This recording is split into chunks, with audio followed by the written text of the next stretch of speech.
드리겠습니다.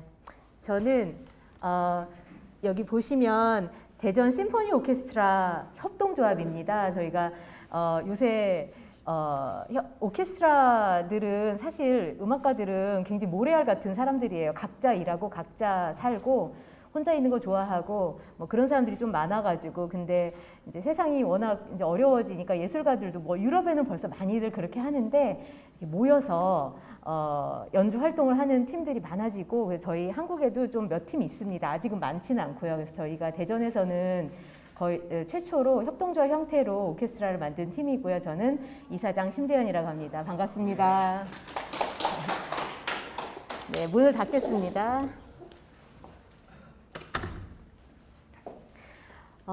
이쪽에 브로셔 잠깐 보시면 저희 팀에 대한 설명이 좀 써 있어요. 그래서 아주 거칠게 말하자면 같이 살아나갈 방법을 서로 의논하는 그런 음악가들의 팀이라고 생각하시면 될 것 같고요. 저희가 실제로 저도 혼자 일하고 있었는데 이 안에 들어와서 많은 그 대전 지역 동료 선생님들 만나면서 삶이 더 풍요로워지고 즐거운 일도 많고요.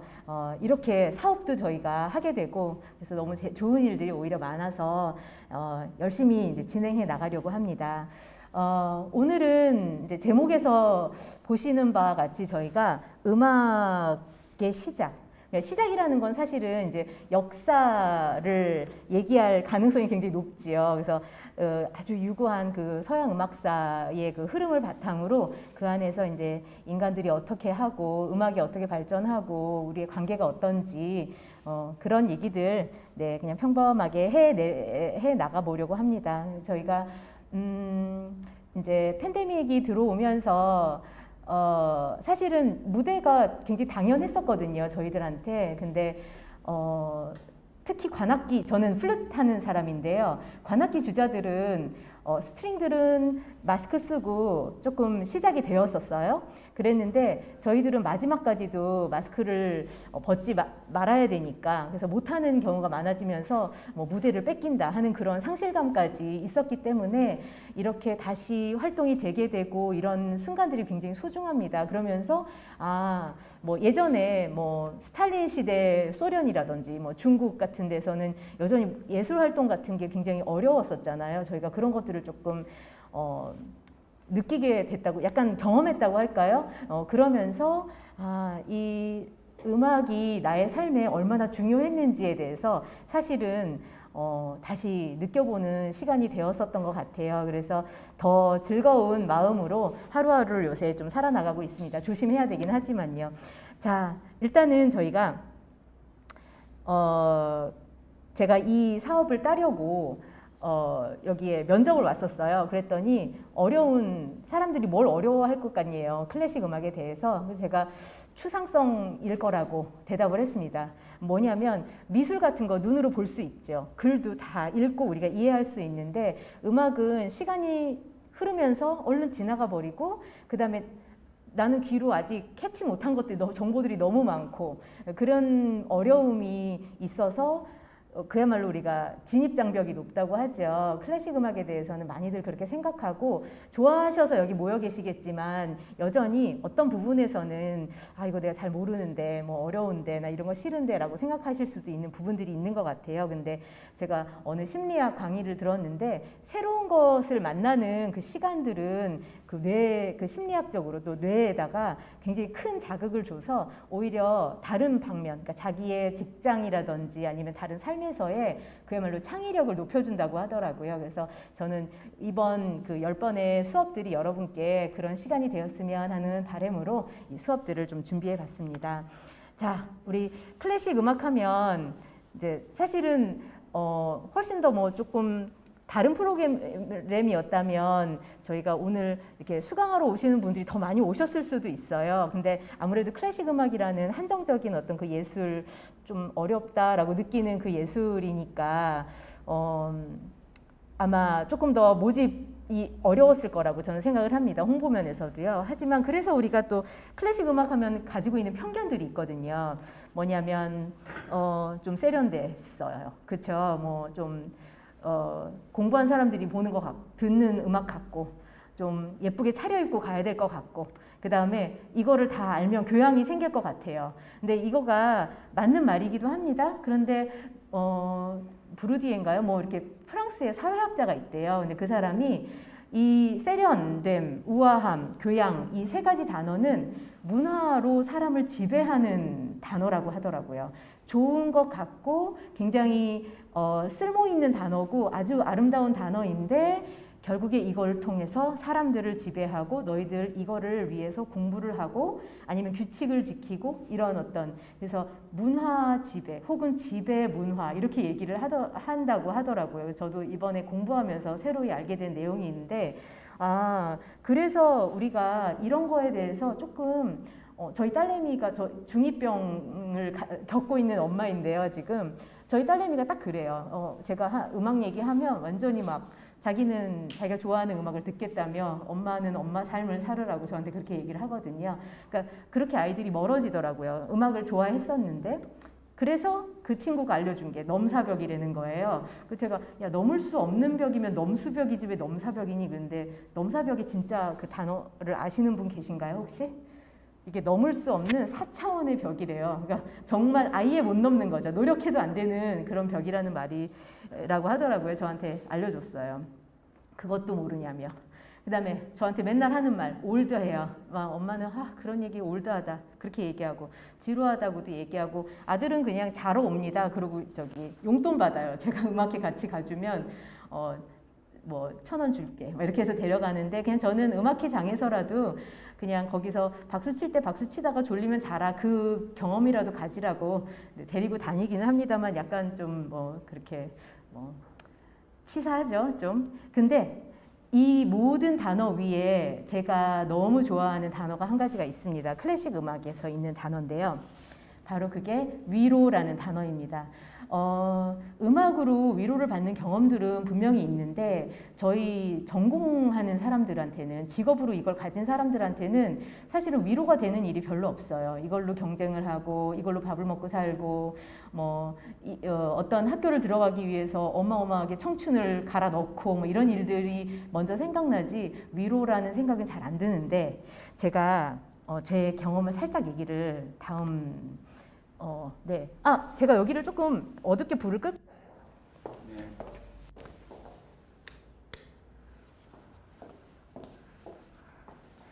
네. 클래식 음악, 서양 음악 들으러 오셨는데 제가 첫 음부터 치타를 가져왔습니다. 이게 제가 가진 굉장히 강렬한 위로의 경험이었었어요.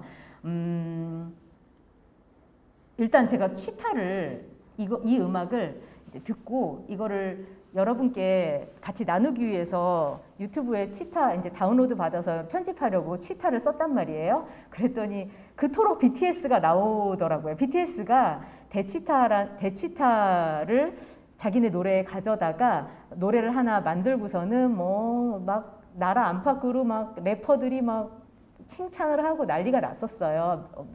글쎄 몇 달 전일까요? 아니면 작년 일일까요? 저는 전혀 모르고 있었던 사실인데 그래서 똑똑하네. 우리의 것이 소중한 거야 라고 하면서 그 잘 아이템을 버무려서 융합을 시킨 거죠. 그래서 제가 놀라기도 했는데 치타는 특히 이 만파 정식 지곡이라고 써져 있는 이 곡은 그 궁중에서 연회 때 연주되던 노래예요. 그래서 예를 들면 굉장히 자세하게 안주상이 들어오고 과일상이 나간다. 뭐 이런 순간에 요 만파 정식지곡을 만파 정식지곡을 연주한다. 이렇게 굉장히 스페시픽하게 그렇게 이 노래가 연주되는 순간들이 있대요. 그래서 한번 들어보시면 우리가 종묘제례악 이런 거 들을 때는 굉장히 웅장하고 한 걸음 한 걸음 걷는 것 같이 무거운데 얘는 살랑살랑하는 노래입니다. 제가 요거를 잠깐 들으면서 제가 위로를 받았던 어느 날 봄날 얘기를 잠깐 드릴게요.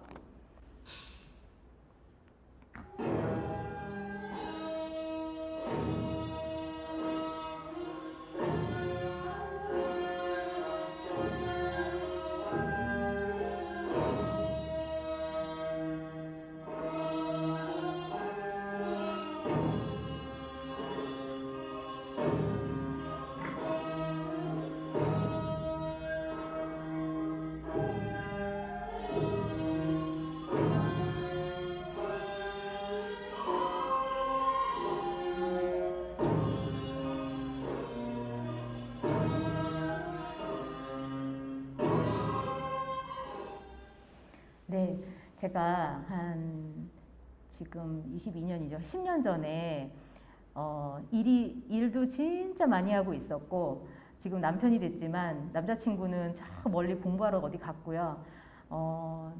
막 맨날 정말 맨날 싸우고 다녔어요. 화가 맨날 나 있는 상태였어요. 몸속에서 화가 계속 올라오는 거예요. 쉬지를 못하고 재미도 없고. 그래서 그날도 이제 밤 12시에 뭐 일이 끝나고 녹음인가 이게 끝나고 제가 이게 경찰 선생님들 앞에서 하면 안 되는 얘기지만 한 130 정도로 지금 올림픽대로를 달리고 있었어요. 그랬는데 이제 12시가 딱 넘으니까 그때는 FM에 그 클래식 라디오 그 채널에 12시부터 국악을 한 시절이 있었어요. 국악이 딱 나오는데 이 곡이 딱 나왔었어요. 근데 제 삶의 속도가 너무 빠르고 미친 듯이 휘몰아치고 화가 나 있는 상태였는데 이 여유 있고 호젓하고 그냥 정말 모자람 없는 이 음악이 제가 진짜 속도를 줄이게 되더라고요. 제 운전의 속도와 그리고 뭔가 치유가 되는 것 같고 그래서 제가 그 순간에 아까 말씀드렸던 위로라는 단어를 딱 떠올리면서 그때부터 제 그 영혼의 소울메이트 같은 그런 음악이 됐습니다. 여러 곳에 가서 얘기할 때마다 저는 이 치타 얘기를 계속 하고 있고요. 여러분께도 이런 곡 하나씩 이 교육을 다 끝나시면 문화예술학교가 끝나면 한두 개씩은 이런 거를 가지게 되시길 제가 진심으로 바라는 마음입니다. 정윤수라는 비평가가 있는데요. 그분이 음악은 듣는 게 아니라 그냥 나한테 밀려드는 거라고 얘기를 했어요. 그래서 저는 그 말이 너무나 마음에 사무치고 여러분이 그런 경험이 클래식 안에서 있기를 삶의 박자는 내 마음에 달렸다는 것을 꼭 아시기를 바라면서 진짜 이제 오늘의 수업을 시작을 해보겠습니다. 음악이 무엇일까라는 생각을 많이 합니다. 우리가 고래 노랫소리라고 그러지 고래 울음소리라고 잘 안 하거든요. 노랫소리 한번 들어볼까요?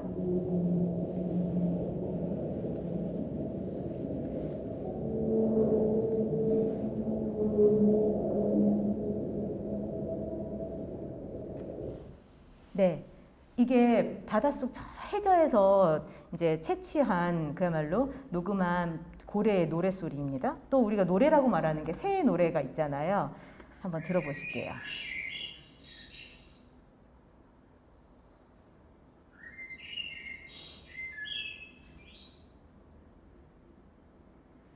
멜로디도 있고 리듬도 있고 그렇게 돼서 그리고 저쪽에서 누군가가 또 대답을 해요. 멀리에서는 동물의 울음소리, 뭐 자연의 소리 이런 것들을 최초로 따라한 어떤 옛날 사람이 있겠죠.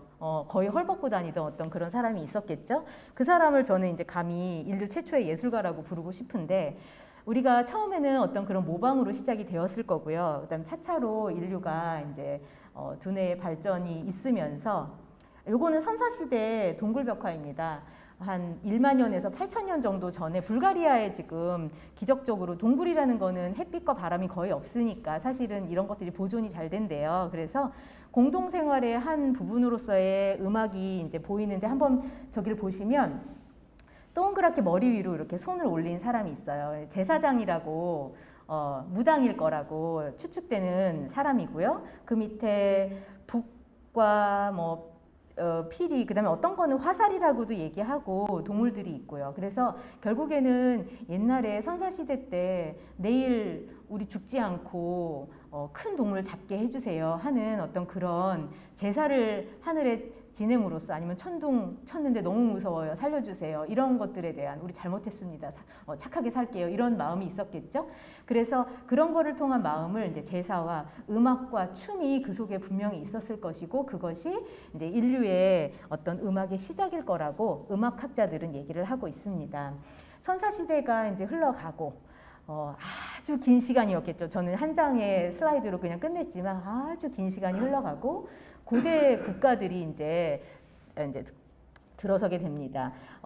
왼쪽 그림은 고대 그리스고 오른쪽 그림은 고대 이집트예요. 보면 그리스의 그림은 이제 이게 도자기에 있는 그림인데다가 조금 약간 더 깨끗하게 뭔가 이렇게 그림을 잘 이렇게 그 포토샵을 한 것 같아요. 그래서 이 두 개의 이거 아울로스라고 하는데요. 피리가 두 개가 붙어 있는 것이 아니라 두 개의 피리를 입에 물고 하는 악기인데 나중에 한번 소리 들어보실 수 있어요. 근데 이게 분명히 아테네 여신일 것이다라고 생각을 사람들이 하는데, 그래서 그 피리를 부는 모습, 그다음에 오른쪽에 이제 이집트 여인들을 보면 하프가 있고 기타가 있고 뭐 약간의 뭐 타악기인가 춤을 추나 이런 모습들이 있어요. 그러니까 지배자의 모습이나 농사나 전쟁, 이렇게 남성들이 뭐 위주로 하는 굉장히 거칠고 굉장히 중요한 정치적인 이슈도 굉장히 그림으로 많이 표현을 했지만 음악에 대한 그림도 굉장히 많음으로써 이제 고대 국가에서 이미 인류의 이런 예술은 어마어마하게 영향력을 가지면서 파고들었다는 그런 생각이 이제 듭니다. 우리가 고대 그리스가 워낙에 이제 철학으로도 뭔가가 영향을 굉장히 많이 미쳤으니까요. 특히 서양 그 역사에. 그 다음을 좀 보시면 이제 제가 그다지 어렵지 않게 찾았습니다. 이 두 개의 그림을. 게다가 피타고라스 이름 너무 친근하시죠? 우리 피타고라스의 정리로. 근데 저 피타고라스의 정리 맨 처음에 얘기하고 싶을 때 피타고라스의 정리가 뭐였지? 라고 생각은 그 말은 생각이 나지만 삼각형 뭐였는데 이러면서 조금 내용을 찾아봤어야 했었어요. 그 오른쪽에 그 삼각형부터 좀 보시면 피타고라스가 수학자였음은 확실한 게 모든 거를 숫자로 설명하던 사람이었기 때문에 삼각형 뭐 이게 직각을 두고 a제곱 더하기 b제곱은 c제곱이다. 뭐 이런 내용. 그 다음에 왼쪽에 피타고라스의 정오각형의 별이거든요. 아예 이름이 있어요. 그래서 보면 그 위에 길이가 1대 1.618. 쉽게 말하면 5대 8인데요. 정수로 얘기하자면 그게 1.1대 1.618. 그래서 지금도 인간들이 어마어마하게 이상적인 숫자, 황금 비율로 생각하는 그 비율이라고 합니다.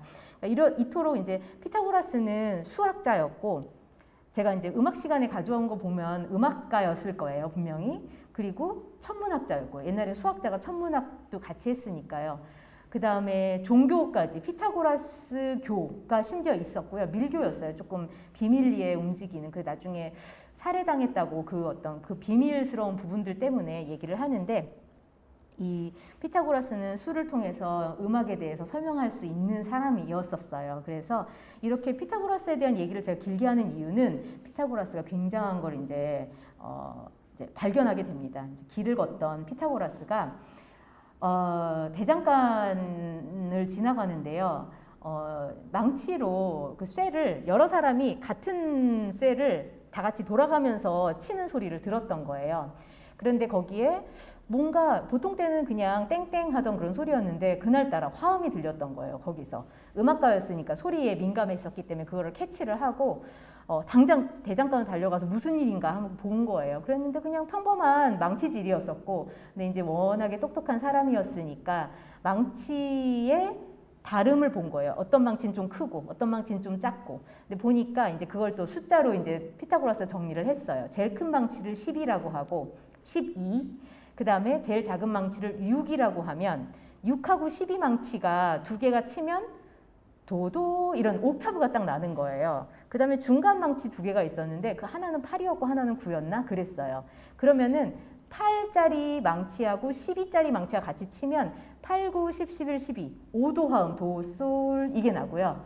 그 다음에 9 망치하고 12 망치가 같이 치면 도, 파, 4도가 나오고, 그거를 이제 피타고라스가 그 아이디어를 알게 된 거예요. 그거를 막 몇 날 며칠을 고민을 하다가, 그래서 비율이 음악의 음정에 영향을 미친다는 것을 알게 되면서 현악기에도 그거를 적용을 했어요. 그래서 이제 보시면 지금 이건 현악기는 아닌데 길이에 따른 음정의 변화를 보여드리려고 제가 가져왔습니다. 이거는 차임이라는 악기인데요.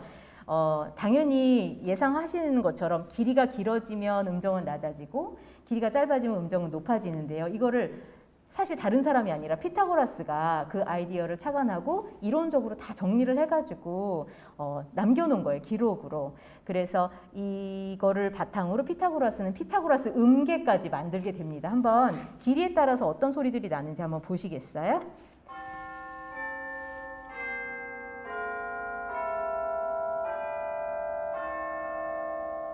네.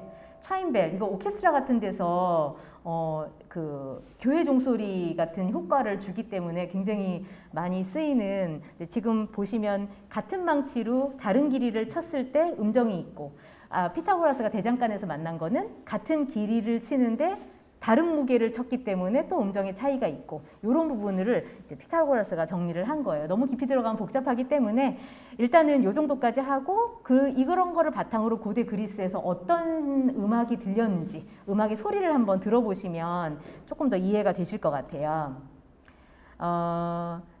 그 그리스의 그 전통 음악을 남기고자 하는 여러 앙상블들이 있고, 이 팀은 이제 사실 관광객을 모아서 이렇게 뭐 민속촌 같은 데서 연주하는 그런 앙상블이래요. 근데 여러 가지 악기를 한꺼번에 조금 제가 편집을 하기도 했고, 이분들이 그렇게 자기들이 악기를 좀 제작을 해가지고 옛 악기를 복원해서 소리를 연구해서 하는 팀이라고 합니다. 한번 소리 먼저 들어보실게요.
네, 고대 그리스에서는 음악이 그때 그 당시 연극이 어마어마하게 인기가 많았거든요. 그래서 음악 속에 합창단은 무조건 노래였어요. 지금 뮤지컬처럼. 그래서 이런 앙상블과 악기와 목소리의 그 앙상블이 연극의 어떤 그 당시 뭐 비극 같은 거 많잖아요. 뭐 오이디푸스 왕 같은 그런 연극들, 그 안에 이 연주들이 들어가면서 피타고라스의 음계가 지금 이제 제가 설명드리기에 가장 간단한 거는 약간 동양풍의 그 느낌, 이거 동양 노래 같은데 하는 그 느낌이 바로 피타고라스 음계의 특징이고요. 아까 우리가 얘기했던 도파, 도솔, 도도 이런 좋은 음정들을 모아서 음표를 그렇게 만든 거예요. 그래서 도레미솔라 뭐 이제 이런 음정이 되니까 동양풍의 그런 음계로 움직이니까 동양풍의 노래가 되는 것이죠. 이제 고대 그리스에서 이러한 이제 이론적인 바탕과 발전들이 있었어요. 그래서 또 오랜 시간이 또 흐릅니다. 이 상태로. 그러다가 이제 중세로 제가 좀 넘어가 볼게요. 중세 이탈리아로 먼저 가보면 이제 기도 다레초라는 이 사람은 수도사입니다. 옛날에 수도사는 지식인이었어요. 유일하게 책을 만질 수 있는 사람들이었고, 그 다음에 글을 배운 사람들이었고, 다 라틴어였겠지만, 그래서 지식인들 사이에서의 어떤 이거는 너네들은 안 알려줘 하는 어떤 그런 굉장히 그 비밀리에 자기네끼리 공유하는 그런 게 있어가지고, 음악도 역시 아는 사람이 그 다음 사람에게 말로 다 전해주면 그 사람이 다 외웠다가 후배가, 그러니까 제자였겠죠? 제자가 외웠다가 또 그 다음으로 또 해주는 그런 외움의 시간이 있었고, 그게 개인당 한 10년씩 걸렸다고 해요. 그거를 다 마스터하는데. 그러니까 그 모든 게 이제 사실은 너무나 힘들었겠죠. 그리고 실패하는 경우도, 와전되는 경우도 너무 많고. 근데 기도 다레초는 그러니까 이거를 조금 뭔가 체계를 잡고 싶었던 거예요. 그래서 제목을 보시면 7음계명이라고 하는 게 우리가 지금 쓰는 도레미파솔라시까지가 7음계거든요. 그거를 이제 기도 다레초가 정리를 하게 된 거예요. 왜냐하면 이제 기도 다레초는 이제 더 이상 이제 배우는 상황이 아니라 앞에서 지휘하는 상황이었기 때문에 이 노래를 이제 어느 날 학생들에게 가르쳤습니다. 한번 들어보세요. 성 요한 찬미가인데 이거는 중세의 성당에서 카톨릭 교회에서 쓰였던 미사 속에 쓰였던 성 요한의 찬미가이고, 그 다음에 첫 음이 우트라고 시작되는데요. 그게 라틴어 말로는 시작 도였는데 나중에는 도라고 바꿨어요. 그래서 처음에는 UT로 시작하고 그 다음부터는 레로 시작하고 미로 시작하고 그게 우리가 아는 지금 도레미파솔라시가 어떤 뜻이나 어떤 뭐 만들어진 계기가 있었던 게 아니라 이 노래의 가사의 첫 그 음절이었던 거예요. 한번 그 음정을 알아볼 수 있게 누군가가 도레미파솔라시를 뒤에다가 잘 집어넣어 가지고 정리를 해놓은 화면이거든요. 한번 이거 들어보시겠습니다.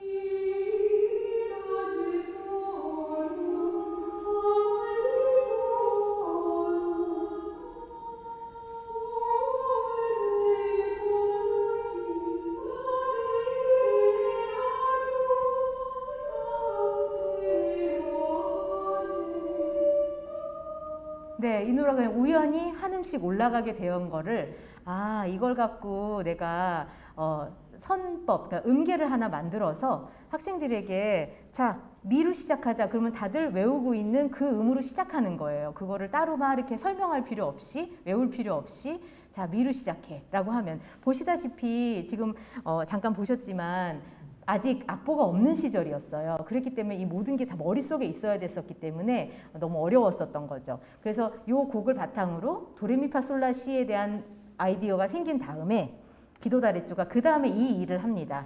기도다레쪼의 손이 세상에서 가장 유명한, 저희 음악가들한테 가장 유명한 손인데요. 기도다레쪼의 손이라고 실제로 저희가 부르고 있습니다. 왼쪽에 원본 그림을 보시면 이게 이제 지금 남아있는 서적에 있는 그림인데요. 까맣게 막 이렇게 써놓은 게 다 음표예요, 그게. 그리고 오른쪽을 보시면 이걸 어떻게 사용했는지를 알게 되는데, 저 엄지손가락이 제일 위에 G는 소를 의미하지만 밑에 아까 첫 음이었던 UT가 딱 써 있어요. 그러니까 지휘자가 앞에서 엄지를 딱 가르칩니다. 그러면 선생님이 우리 도부터 시작하라고 하시는구나. 왜냐하면 가사는요 다 같이 모여서 그 기도서를 보고 노래를 했거든요. 그러니까 가사를 외울 필요는 없었고 노래를 외워야 되는 그 멜로디를 외워야 되는 상황이었고 어떤 음으로 시작되는지는 이렇게 지휘자가 알려주는 거죠. 그리고 중간중간에 헷갈릴 만한 부분에서 딱딱 손가락들을 짚어주는 거예요. 그래서 이렇게 보면 달팽이 그러니까 왼쪽으로 시계 반대 방향으로 이렇게 돌아가는 저 화살표가 보이실 거예요. 그래서 점점 올라갑니다. 음표가 그런 식으로. 그래서 우리는 지금 이게 뭔가 싶지만 자기네들은 이제 다 외워놓고 손바닥 쪽을 딱 짚는다. 그러면 미 혹은 뭐라 이렇게 자기네가 약속한 어떤 그 음표에서 이제 시작을 하게 되는 거죠. 이거는 그 악보가 없었던 시대였기 때문에 어마어마한 사실은 발명이었어요. 그래서 이때부터 노래가 체계를 가지고 그 다음에 이 기보법이라는 거에 대한 생각이 사람들이 생기게 되면서 결국에 악보라는 게 만들어지기 있는 어떤 그런 단초가 되는 그런 순간이 된 거죠. 요렇게 아까 방금 들으셨던 거는 가톨릭 교회의 옛날 노래 그레고리안 찬트라고 불리는데요. 가사는 모두가 다 기도문이나 성경에 있는 어떤 그런 내용들이고요. 사람의 목소리가 가장 아름다운 악기이며 하느님이 만드는 그런 어떤 그 하느님의 도구이기 때문에 다른 거 절대 쓰면 안 된다. 악기 이런 거 상스러워 하면서 목소리만 썼거든요. 그래서 교회 음악은 목소리 위주이고 아까처럼 가사가 전달이 아주 분명한 단선율로 이루어져 있어요. 이게 나중에는 화음으로 좀 바뀌는데 제가 그건 나중에 또 들려드릴게요. 그렇다면 이제 많은 사람들이 좋아하던 대중음악으로 좀 가야 되겠죠. 중세 세속음악이 있습니다. 세속음악 역시 아직까지도 우리가 그리스 음계 아까 피타고라스의 음계의 그 영향을 아주 많이 받은 상태이기 때문에 여전히 굉장히 동양풍의 그 느낌이 있어요. 그거는 이제 아까 말했던 선법에서 기인을 하는데 이때는 선법이 도하고 레 사이의 관계가 되게 중요했고 레하고 미 사이의 관계 혹은 미에서 시 사이의 관계 이런 것들을 중요시 했었거든요. 근데 그게 모차르트, 베토벤, 쇼팽 이렇게 내려오면서 한꺼번에 쾅 치는 악기가 되면서 한꺼번에 쾅 치는 화음의 그 관계로 변하게 되면서 지금 우리가 알고 있는 클래식 음악으로 가는 거예요. 그래서 아직까지는 옆으로 가는 그 선율 위주의 어떤 관계이기 때문에 이 세속음악도 약간 동양풍의 느낌이 있습니다. 요거는 굉장히 제가 좋아하는 이 중세 음악만 하는 팀이 뮤직비디오를 만든 거예요. 내용이 실제로 옛날 한 13세기인가 12세기 정도에 나왔던 어떤 그 소설책을 이 노래의 그 바탕으로 했었기 때문에 자기네들이 그거를 이제 뮤직비디오로 만든 건데 굉장히 위트 있고 좋습니다. 한번 악기 소리도 한번 들어보시고 옛날에 저런 거였고 딱 보시면 내용은 라틴어나 이탈리아 말이니까 잘 모르지만 무슨 내용이구나 이렇게 아실 거예요. 제가 좀 짧게 잘라오긴 했지만 한번 들어보세요.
네, 어디 간지 아실 것 같지 않으세요? 공부 안 하고? 네, 술집 같겠죠. 그래서 나중에 예쁜 레이디도 만나고 해가지고 사랑까지 이룬다 하는 어떤 그런 내용으로 소설이 진행이 되면서 그거에 대한 음악을 요 음악도 실제로 있는 거라고 합니다. 그래서 이 팀이 이렇게 잘 만들어가지고 제가 아는 그 세속음악 팀 중에 가장 중세 미디벌 음악이라고 하는데요. 중세 음악을 제일 재밌게 인기가 되게 좋은 팀이에요. 그래서 이렇게 여전히 조금 약간 촌스럽지만 그 민속음악 같은 느낌들이 굉장히 있죠. 그리고 악기도 화려하게 많이 들어있고 아까 조용했던 그 교회 음악과는 좀 틀리고요. 그 다음에 템포도 빠르고요.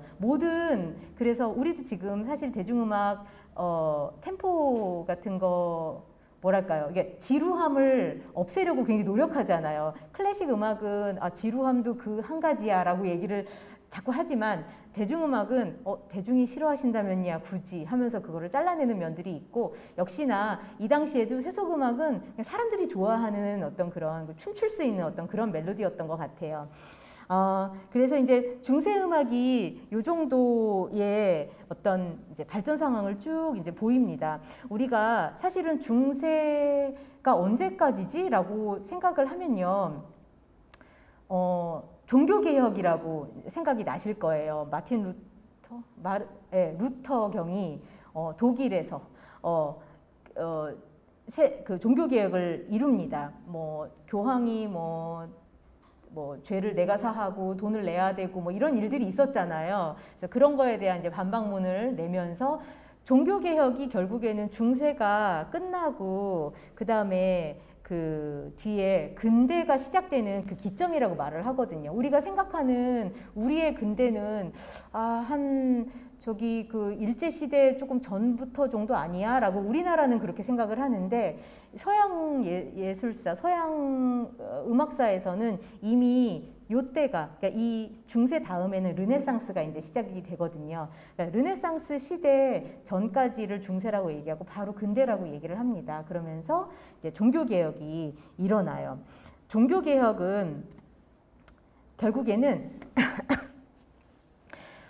중세에는 사람은 도구였어요. 그 신의 어떤 그 아름다운 신의 그 완전성을 그냥 밑받침하는 어떤 그런 도구였었고, 그렇기 때문에 사람들의 어떤 자연스러움은 다 억눌리고 다 하느님을 이렇게 해야 된다 저렇게 해야 된다 다 모셔야 되고, 모든 것 위에는 종교의 법이 있었고, 교황이 그냥 나라의 왕보다도 더 큰 권력을 누리고 이랬던 시절이었기 때문에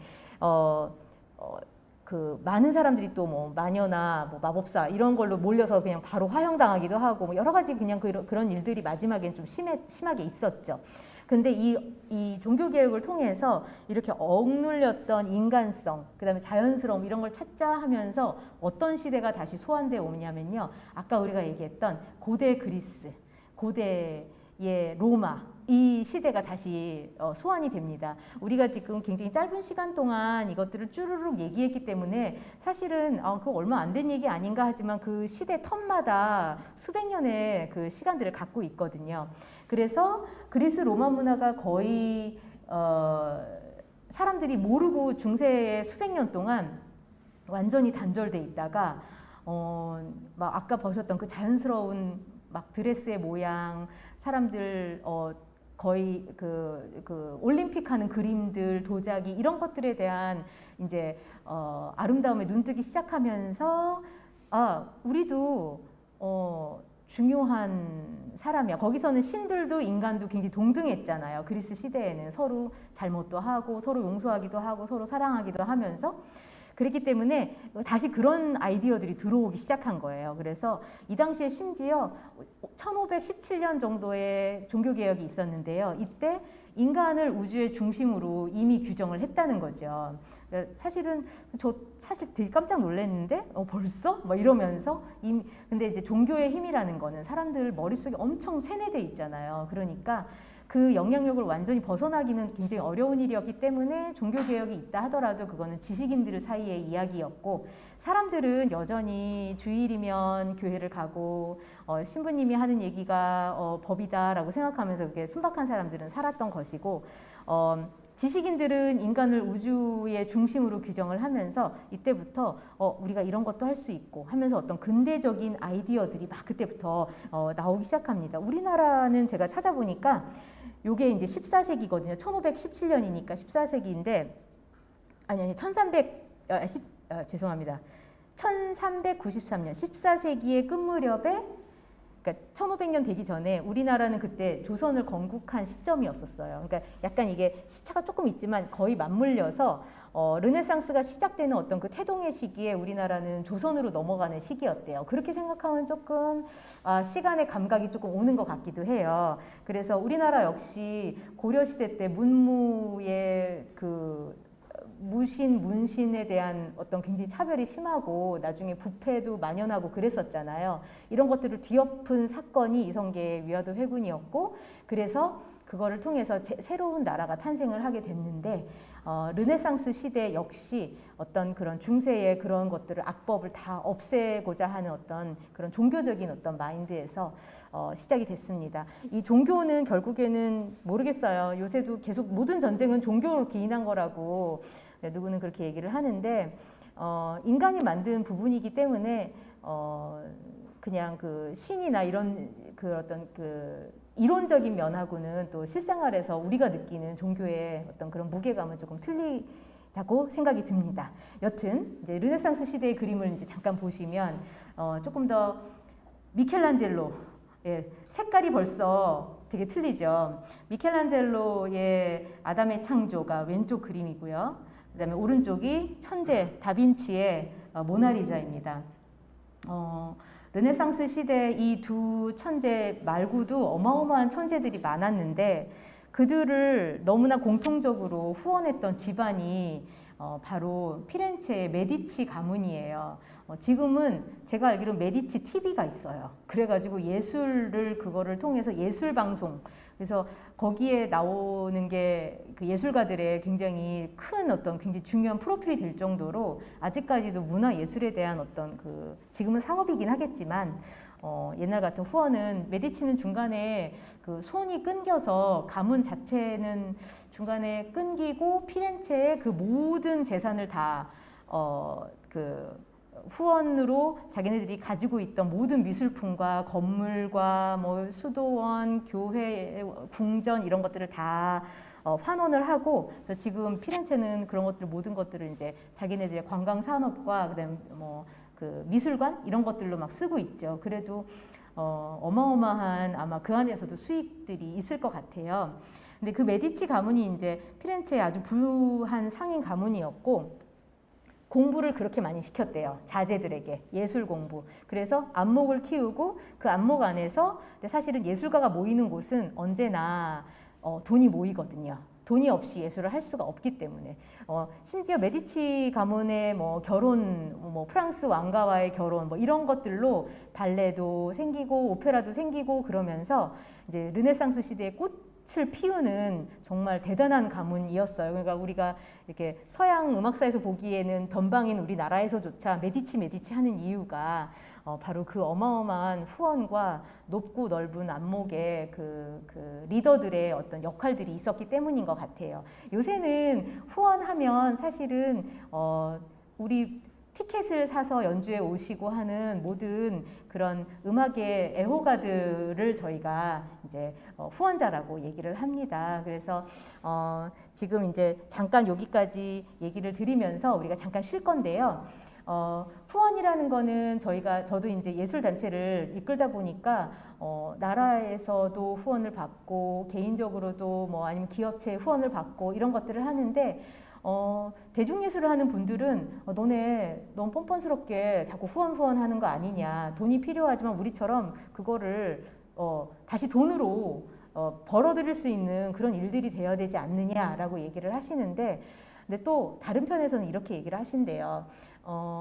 클래식, 그러니까 고전 예술, 우리뿐만 아니라 미술, 뭐 여러 가지 발레, 뭐 이런 부분까지 고전 예술 쪽은 그거를 상업화의 가치로 바꿀 수 있는 부분이 굉장히 그 대중예술과는 틀리다는 거죠. 대중예술은 돈을 가진 그 쪽에서 나 이런 거 싫으니까 이거 이쪽 방향으로 바꿔주세요 하면 바로 바꿀 수 있는 어떤 그런 부분이 있는데 고전 예술은 그럴 수가 없다는 거죠. 이미 만들어진 거를 재현하는 부분들도 있고 해서 그렇기 때문에 그 자체의 가치를 보시는 분들이 클래식 음악을 좋아하시고 클래식 미술이라든지 그런 발레들을 좋아하시고 그 자체의 가치에 대해서 후원을 한다라고 생각을 하시면 됩니다라고 디즈니의 마케터가 저한테 그렇게 얘기를 하더라고요. 어떤 강의를 들었는데요. 그래서 오늘 저는 사실은 여러분하고 만남이 이제 첫날이고 해서 뭐 어떤 얘기들을 할까 하는데 저는 기본적으로 여러분들이 그냥 뭐 후원을 하시라 이런 얘기가 아니라 음악을 들으러 이 시간에 오셨다는 것 자체가 어마어마한 애호가의 기운을 제가 느끼고 있습니다. 그래서 그런 부분에 대해서 저는 진짜 너무 감사하게 생각하고 여러분들의 그런 안목들이 사실은 이 대전 혹은 한국 혹은 뭐 전체 온 지구의 그런 예술의 발전에 분명히 어떤 기여가 보탬이 될 거라고 생각을 하고 있습니다. 잠깐 지금 저희 쉬시면서 저희 연주자들도 이제 오셔야 되고요. 그래서 잠깐 10분만 쉬시면서 그 다음 이야기들을 조금 한번 진행해 보도록 하겠습니다. 그 다음에 남은 거는요. 르네상스 시대 음악을 좀 들으시고 바로크 곡들 연주를 한번 들어보실 거예요. 네, 잠깐 쉬시겠습니다.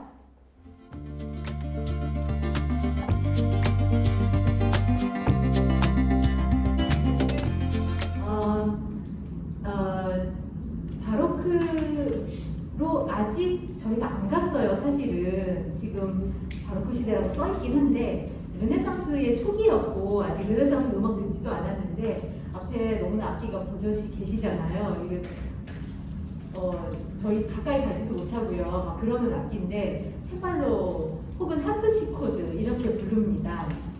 그래서 악기 소개를 먼저 해드리려고 하는데 저희 챔발로 우리 귀한 챔발리스트 김희경 선생님을 소개를 한번 드려보겠습니다.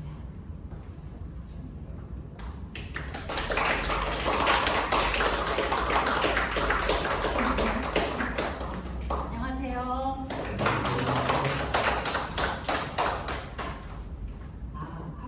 하프시코드 그쪽으로 가시면 안 될 것 같아요. 하프시코드 연주자 김희경이고요.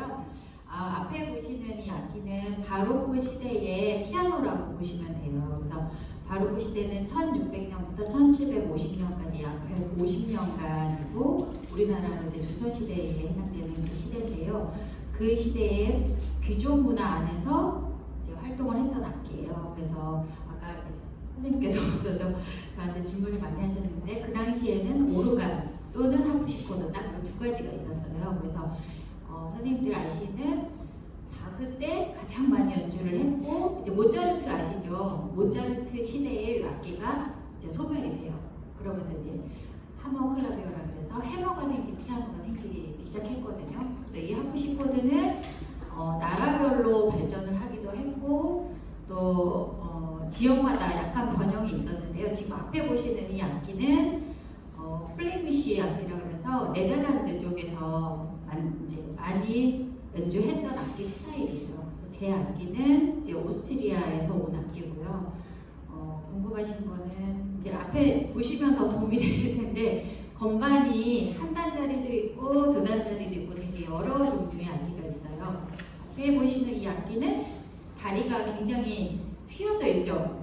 예, 이거는 루이 14세가 좋아했던 우리 바로크가고 이거 아시죠? 이렇게 휘어진 다리. 그 루이 14세가 좋아해서 그렇게 만들었던 프랑스 악기고요. 여기 앞에 보시는 요거는 네덜란드식 악기입니다. 그래서 노래를 하거나 기악을 하거나 이렇게 반주용 악기로 쓰이기도 하고 프랑스에서는 이제 루이 14세를 중심으로 그들의 사랑하는 자녀와 와이프들을 위해서 많은 챔발로 곡이 발전을 하고 또 집에서 연주가 많이 되었다고 합니다. 네. 감사합니다. 질문이 있습니다, 선생님. 저는 저 속에 나중에 수업 끝날 때쯤 잠깐 나오셔서 그냥 둘러보세요. 근데 지금 선생님 거는 이 네덜란드 쪽 악기는 확실히 조금 단정하고 우리 스칸디나비아 뭐 스타일 약간 이런 거 있잖아요. 악기에서도 약간 그런 부분이 있고요. 안에 그림이 있어요. 근데 제가 그림의 숫자에 따라 악기 값이 올라간다는 그런 얘기를 들었는데 저분 굉장히 비싼 분 아니세요? 저쪽 뚜껑까지 막. 예, 그렇죠. 예전에는 요 당시에는 사실 이 악기를 지금도 사기가 조금 부담스러운데 예전에는 막 귀족들만 살 수 있었던 악기였기 때문에 이 악기는 악기로서라기보다 집에 가구, 나는 이 정도 산다 하고 보여주는 가시적 가구적 역할을 많이 했어요. 그래서 어떤 가구, 이제 챔발로를 보면 밑에 서랍이 진짜 있기도 하더라고요. 그래서 그림은 사실은 소리하고는 전혀 상관이 없지만 과시용이라고 보시면 되고 가격은 당연히 더 비싸겠죠. 화가가 이제 수공으로 작업을 했으니까. 그래서 챔발로는 거의 지금은 기술이 많이 발전해서 뭐 이탈리아 같은 데는 찍어내는 악기도 있긴 한데요. 거의 100% 수제라고 생각하시면 돼요. 네, 저희가 합시코드 혹은 챔발로 먼저 설명을 좀 드린 것이 이제 궁금하신 부분들도 있겠지만 저희가 이제까지 들었던 어떤 그 르네상스로 들어오고 바로크로 들어오면서 드디어 기악들이 강력해지고 그 힘을 발휘하기 시작해요. 그래서 우리 챔발리스트 김효경 선생님의 그 능력은 여기서 끝이 아닙니다. 챔발로를 가졌다는 것도 어떻게 보면 능력인데요. 근데 지금 잠깐 다른 능력 한번 보시도록 하겠습니다.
뭐예요?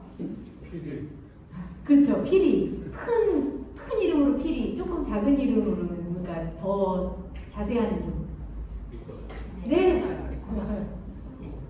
바로크 시대 때는 템발리스트가 리코더를 불기도 하고 리코디스트가 바이올린을 연주기도 하고 바흐도 막 오르간 하다가 바이올린 하다가 막 그랬잖아요. 그래서 저는 두 가지 악기 공부하게 됐습니다. 네. 저 악기가 또 오래된 앤틱 악기라고 하더라고요. 그래서 특별히 지금 바로크와 이런 악기들에 대해서 얘기를 많이 할 건데 먼저 좀 보여드리면서 다시 살짝 르네상스로 잠깐 넘어갈게요. 우리 아까 르네상스 얘기를 아주 깊이 가지는 않았는데 그 레디치 가문까지만 얘기했잖아요. 근데 르네상스라는 그 단어 자체가 새로 태어났어, 재탄생 이런 뜻입니다. 그러니까 중세까지 엉글려 있던 고대 그리스 때 정말 꽃을 피웠던 그 문화가 중세 내내 어둡게 눌려져 있었거든요. 그러다가 이 르네상스 시대에 다시 꽃을 피웠기 때문에 재탄생이라는 이름이 붙었고요. 그래서 이 천재들과 발명가들의 시대가 이제 시작이 된 거죠. 다 고삐 풀린 어떤 그런 아이디어들이 막 나오면서 그것들을 또 여러 부자 가문들과 왕들의 힘으로 진짜 현실화하는 어떤 그런 일들이 요새도 좋은 아이디어들이 대기업이나 아니면 그런 어떤 후원을 통해서 많이 예술가들도 등단하는 일들도 굉장히 많고요. 그런 것들이 결국에는 예술과 그런 어떤 돈 같은 거의 그 가치를 어떻게 보느냐 하는 그런 그 파워 있는 사람들의 어떤 안목에 조금 매달려 있는 것은 사실인 것 같습니다. 르네상스 시대 때는 이제 이런 일들이 있으면서 여전히 노래가 굉장히 큰 역할을 하고 있었는데요. 잠깐만요.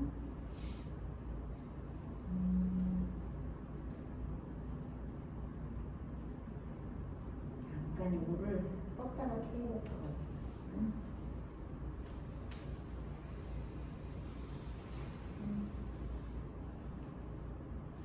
갑자기 안 움직여가지고요.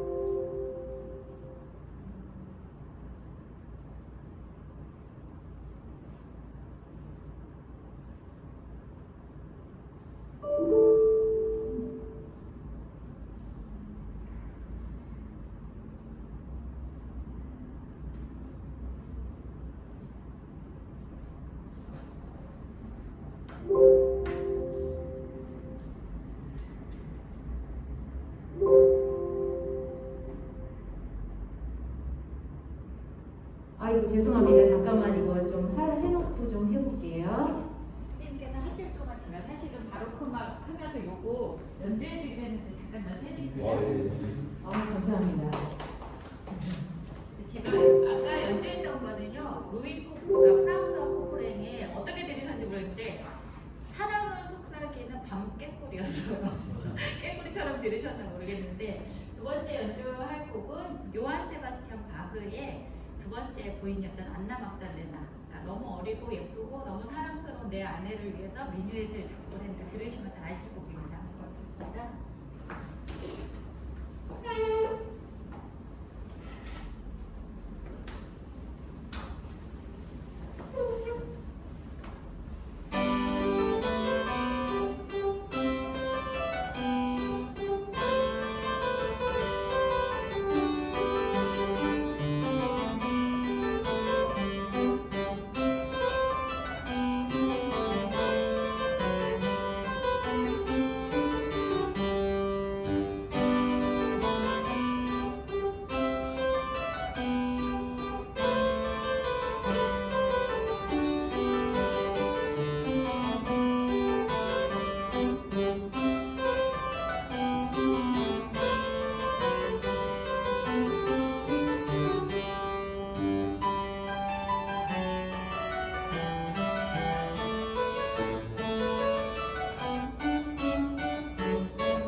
네, 지금 켜져야 할 텐데요. 제가 굉장히 땀 흘리고 있습니다. 지금. 됐습니다.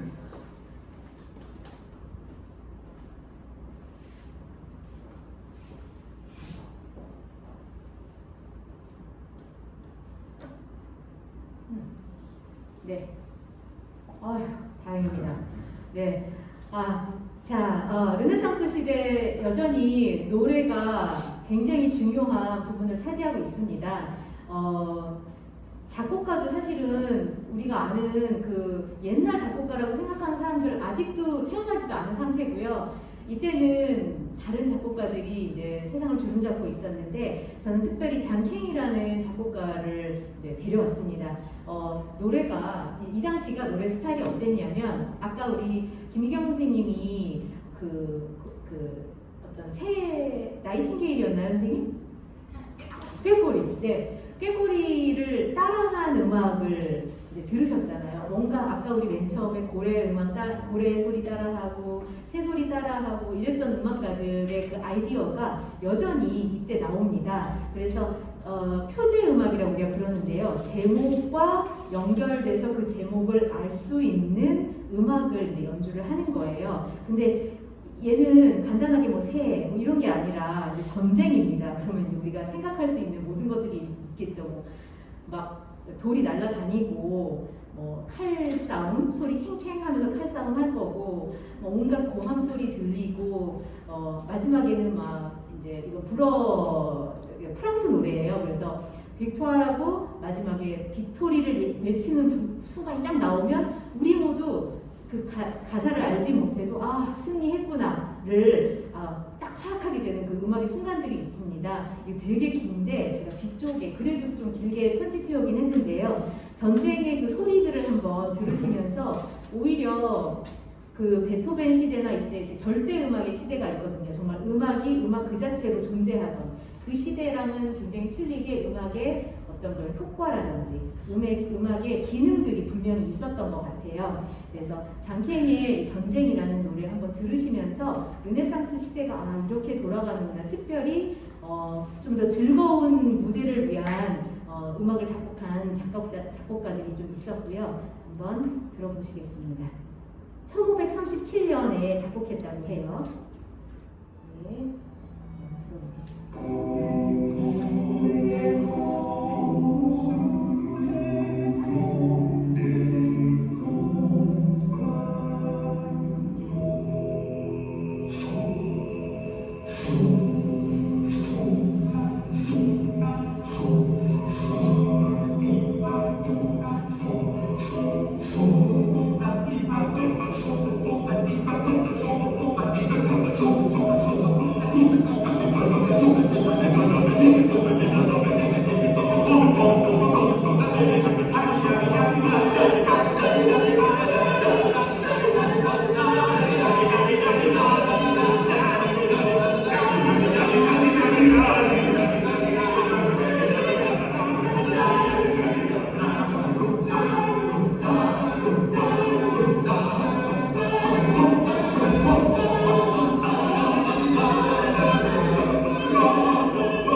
네, 생각보다 옛날 노래라 지루하다라고 생각하실 수 있는데 그 지루함이 없이 되게 어떤 일이 있었는지 다 아시겠죠? 노래를 들으시니까 이런 것들이 결국에는 왕궁이나 귀족 그 궁궐에서는 이런 노래들을 들으면서 사실 즐겼던 거예요. 예술들을.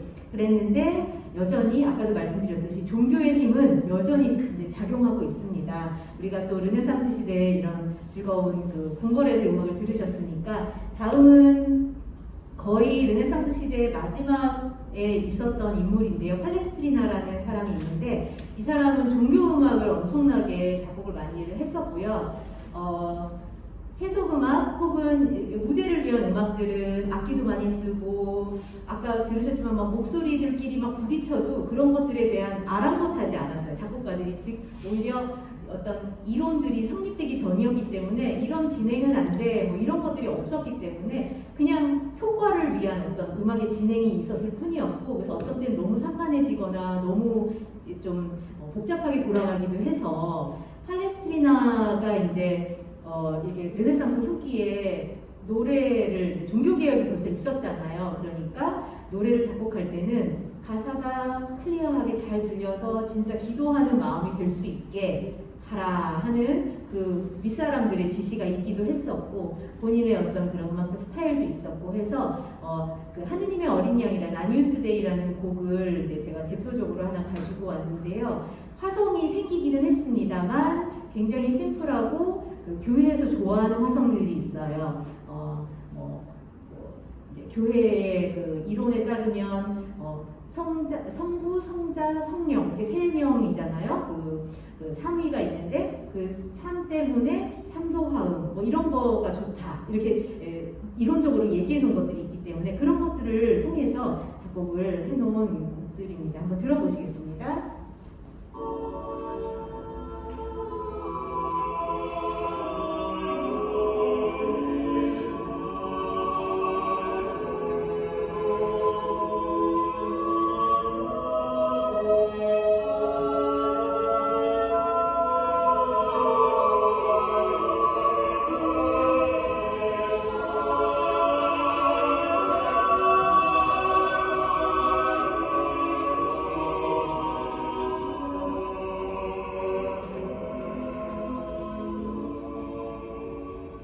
여성들은 참고로 노래할 수 없었고요. 여자들이 맡은 부분은 보이소프라노, 그러니까 소년 중에 미성으로 높이 올라가는 목소리들이 맡았겠죠. 그렇게 해서 성당에서는 그렇게 그 전례와 함께 그런 노래들이 계속 정리가 되고 그거를 후대에 이제 여러 가지 저서로도 남기는 등 노력을 했기 때문에 아직까지도 많은 그런 박보와 그런 자료들이 남아 있어요. 자, 우리 이제 드디어 르네상스의 그 약간 혼란스러우면서도 실험했던 그 시대가 조금 더 지나면서 바로크 시대로 이제 넘어갑니다. 아까 우리 김희경 선생님이 그 루이 14세 얘기했었어요. 태양왕이었고 그 가장 화려했던 시절의 왕이었거든요. 왕권을 엄청나게 강하게 만들었고 그래서 이 사람이 바로 루이 14세입니다. 옷 엄청 부렸죠. 그리고 뭐 하이힐 신기 시작했고 이런 것들을 막 유행시켰다고도 그렇게 전해지는데 발레 애호가였고 실제로 본인이 굉장히 한 20대 중반 이렇게 몸이 너무 커져서 뚱뚱해져서 못할 때까지는 발레를 그렇게 좋아했다고 해요. 그래서 그 음악도 굉장히 많이 발전을 하고 그런 부분에서 왜냐하면 발레는 언제나 음악이 필요한 부분이 있으니까요. 그래서 그런 식으로 애호가의 힘이 다른 예술의 다른 부분들까지 무대 장치 그다음에 결국에는 오페라로까지 넘어가는 어떤 그런 이제 효과를 음악적 예술적 발전의 효과를 봅니다. 오른쪽은 그 까라바조라는 제목은 채찍질 당하는 예수입니다. 근데 그 전 그림들하고 보면요, 이 명암이 그러니까 사람들을 세세하게 다 표현하지 않고 그림자 속에 들어있어요, 사람들이. 그러니까 이런 것들을 굉장히 이게 음악에도 사실 이런 느낌이 있는데요. 중요한 부분을 강조하고 아닌 부분을 완전히 죽이고 하는 그런 어떤 굉장히 그 격동적인 그런 바로크 스타일들을 볼 수 있다고 하는데 사실은 요새는 더 격동적인 음악이 많지요. 그래서 우리가 지금 느끼기에는 아이고 뭐 그냥 처음부터 끝까지 평화로운데 라고 느끼실 수도 있겠지만 그 전 음악들에 비하면 이제 많이 격동이 있고 실험을 많이 했고 놀라운 어떤 화성도 들리고 한다는 사실이 먼저 말씀드리고 싶습니다. 그래서 바로크는 다른 시대와는 달리 시작과 끝이 굉장히 정확하게 있어요. 1600년에 오페라가 발명되거든요. 노래와 마이크가 또 꺼졌네요. 네, 노래와 이런 것들이 발레와 그다음에 연극이 뭉쳐져 가지고 오페라가 딱 만들어져요. 그래서 그 오페라가 시작되면서 바로크가 시작되었고 1750년에 우리가 아는 그 위대한 요한 세바스찬 바하의 죽음과 함께 바로크 시대는 끝이 난다라고 딱 결정을 해놨어요. 그래서 다른 시대는 그런 정확한 그 시기라는 게 없는데 바로크 시대만은 그런 시기가 있다는 것도 더불어 말씀을 드리면서 악기도 다양해지고 노래만 있다가 강력해지고 우리가 아는 그 조 단위의 바이올린들 있잖아요. 그런 악기들 재단에 있어가지고 세계 최고의 연주자들한테 빌려주기만 하는 그런 악기들도 다 이 시대와 그 전 시대를 통해서 만들어져서 아직까지도 전달되고 하는 그런 부분들도 있습니다. 그 정도로 이제 기악음악이 발전하기 시작하면서 이탈리아가 이 모든 영향력을 다 가지게 됐어요. 특히 오페라는 이탈리아가 완전히 주도권이 있었거든요. 그래서 이탈리아 말로 오페라 하지 않으면 아까 천하다 이렇게 얘기를 할 정도로 그거를 이제 본인들의 나라의 말로 바꾼 게 또 독립적인 나중에 모차르트나 이런 예술가들이 되겠죠. 그래서 저희는 바로크 시대 유명한 작곡가들 뭐 당연히 바하 있고요, 비발디, 뭐 핸델 이런 인물들이 있는데 오늘은 저희가 이제 아까 바로크 합시코드 잠깐 보여드리면서 연주로 이제 넘어가려고 합니다. 본격적으로 저희가 여러 연주자들이 저희 대전 심포니 오케스트라 협동조합 안에 계신 여러 연주자들이 모여서 여러 바로크 시대의 곡들을 준비를 했습니다. 첫 번째 곡은 보시는 대로 마르첼로라는 이제 작곡가예요. 오보에 콘체르토. 오보에는 아까 우리 그리스 시대에 그 세로필이 보셨죠.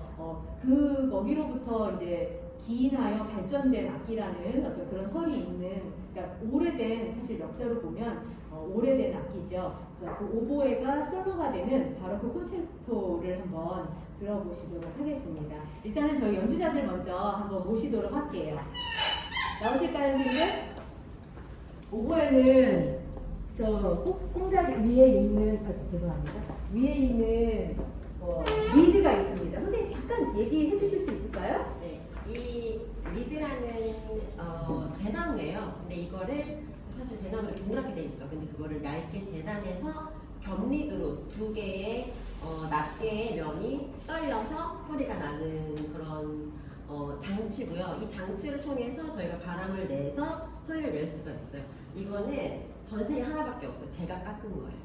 그래서 이거를 매번 연주를 위해서 새로 깎아요. 어떤 곡은 이렇게 깎고 어떤 곡은 이렇게 깎고.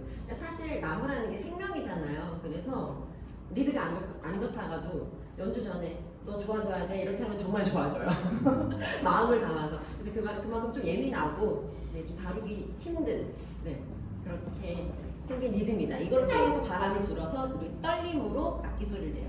네, 선생님 숫돌 있죠, 숫돌. 숫돌? 네, 칼 날지 않아요? 칼 갈죠. 네, 칼 네. 맨날 갈아서 네. 날카로운 칼로 저거를 맨날 네네. 오고 친구들은 맨날 저 깎으면서 쓰다더라고요. 목공소라 생각하시면 돼요. 저희는 이렇게. 네, 그리고 우리 바이올린하고 첼로는 아주 오래전부터 있었던 악기고, 첼로는 사실은 이 시대에 첼로 이미 있었나지 아니면은 비올라 다 감바가 비올라 다 감바라는 다리 사이에 끼우고 하는 비슷한 모양의 악기가 편도 좀 많기도 하고 적기도 하고 첼로로 발전됐습니다. 일단 저희 먼저 이렇게 쿼르텟 한번 들어보겠습니다.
네, 저희 연달아서 지금 이제 그 프린트를 보시면 오늘 어떤 곡들의 차례대로 이제 연주될지 써 있는데요.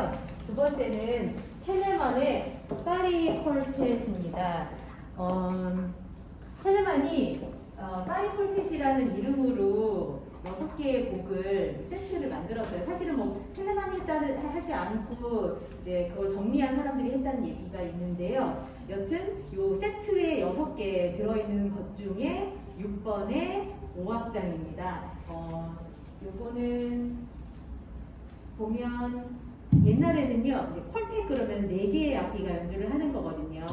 근데 챔발로 빼고였어요. 그러니까 사실은 저희 지금 여기에 하나, 둘, 셋, 그쵸, 4명이죠. 4명에 사실은 첼로의 전신이었던 비올라 다 감바라는 악기가 하나 더 있고, 그래서 그 4명의 챔발로는 기본 컨셉, 그냥 기본 장착이었던 거예요. 이 시절에요.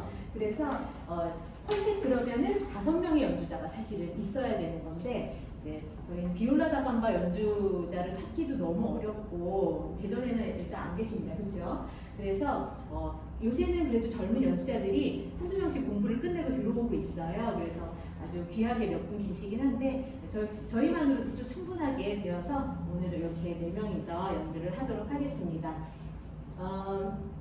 저는 플룻을 불고 지금 달라진 악기 하나 설명을 조금 드리겠습니다.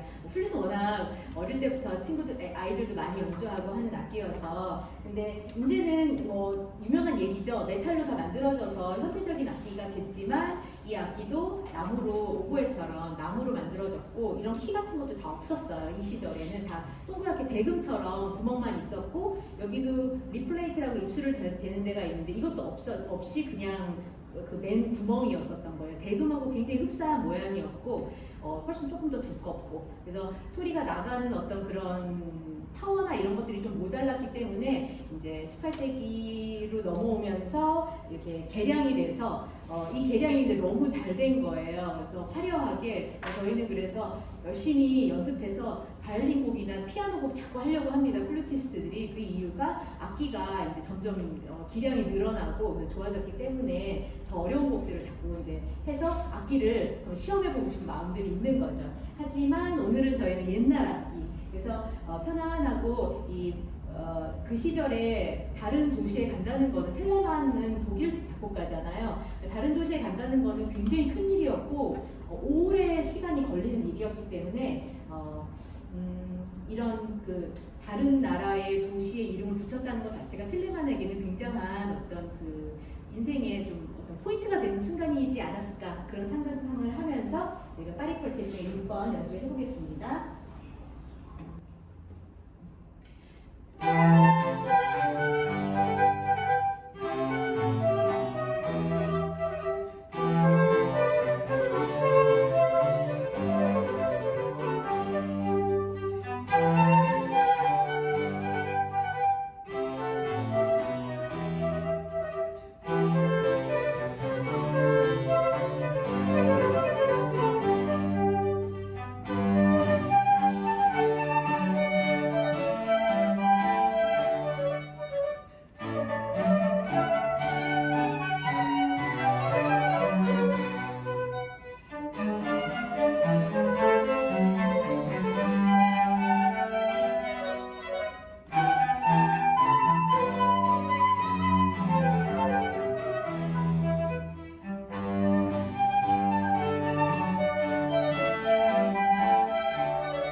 네, 다음 곡도 들려드리겠습니다. 다음은 우리가 지금 예정하는 잠깐 치울까요? 네.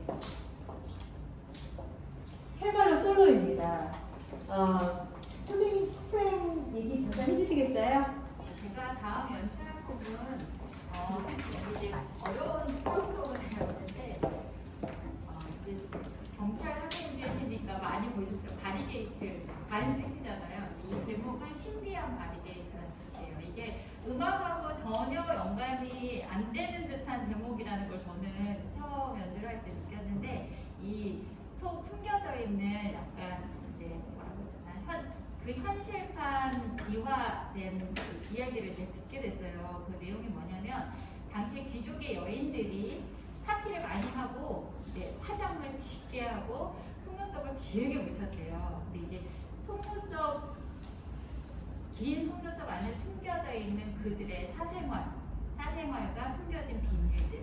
그래서 이제 그것이 이제 귀족과 이제 밑에 하인들과의 어떤 큰 갭을 이루는 그런 뜻에서 이 바리게이트라고 해서 숨겨져 있는 그들의 생활을 비유했다. 그래서 풍자된 표현이라고 합니다. 그걸 한번 들어보시겠습니다.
요한 세바스찬 바하가 나왔습니다. 근데 저희가 바하의 오리지널 곡을 가져오지 않았고요. 어떤 바하는 진짜 어마어마한 영향을 미쳤거든요. 후대 예술가들에게. 그래서 여기 보시면 알겠지만 바하의 평균의 클라비어는 이제 피아노, 그러니까 그 조율을 새로이 하게 된 거예요. 조금 더 합리적인 방법으로 음정에 그 부딪힘 없게 만든 그런 이제 피아노를 그렇게 건반악기를 그렇게 발전을 시키면서 요한 세바스찬 바가 그거를 시험해보는 여러 가지 곡을 지었습니다. 그 책이 되게 두껍게 2번이나 있는데 그 첫 번째 프렐류드가 있어요. 굉장히 유명한데 선생님 한두 서너 마디만 잠깐 쳐주시겠어요?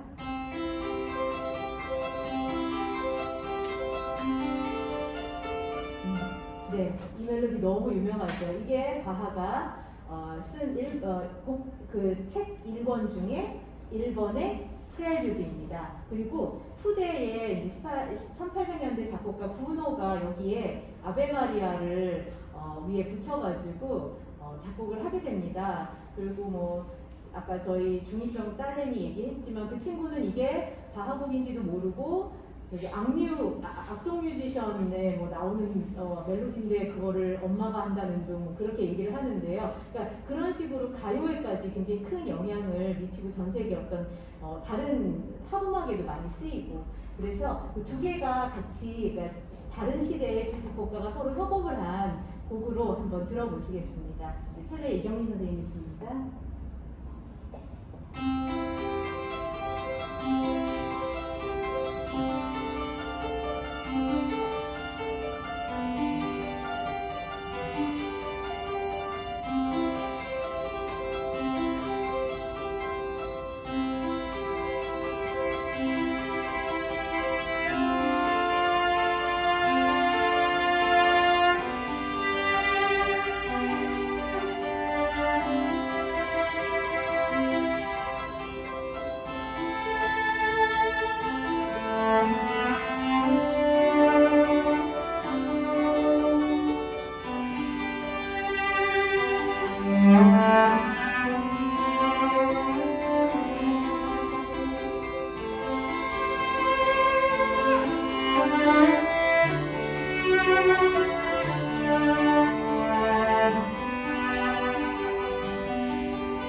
네, 음악으로 직접 들으시니 아까 동영상으로 들으시는 것보다 훨씬 더 좋으시리라 그 생각이 듭니다.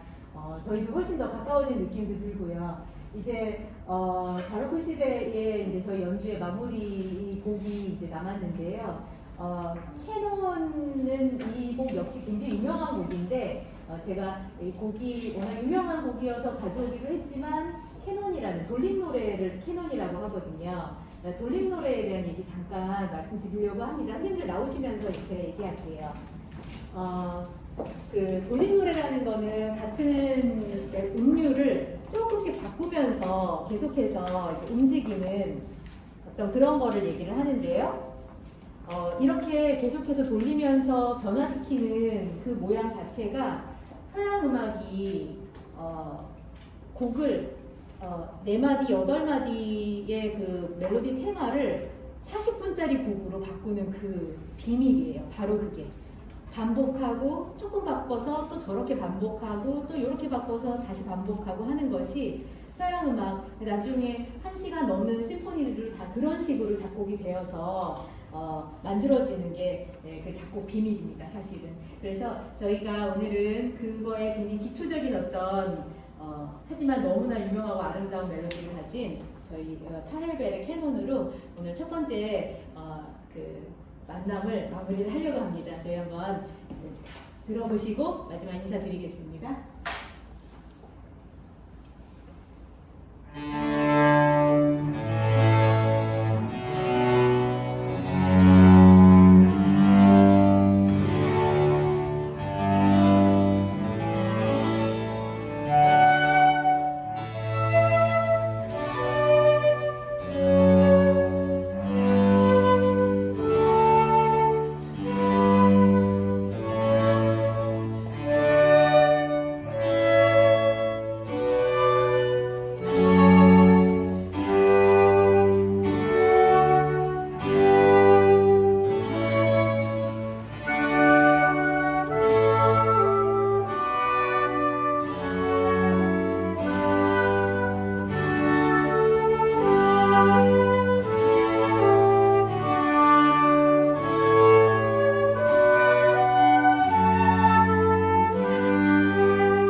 벌써 저희 오늘 첫 번째 수업이 끝났고요.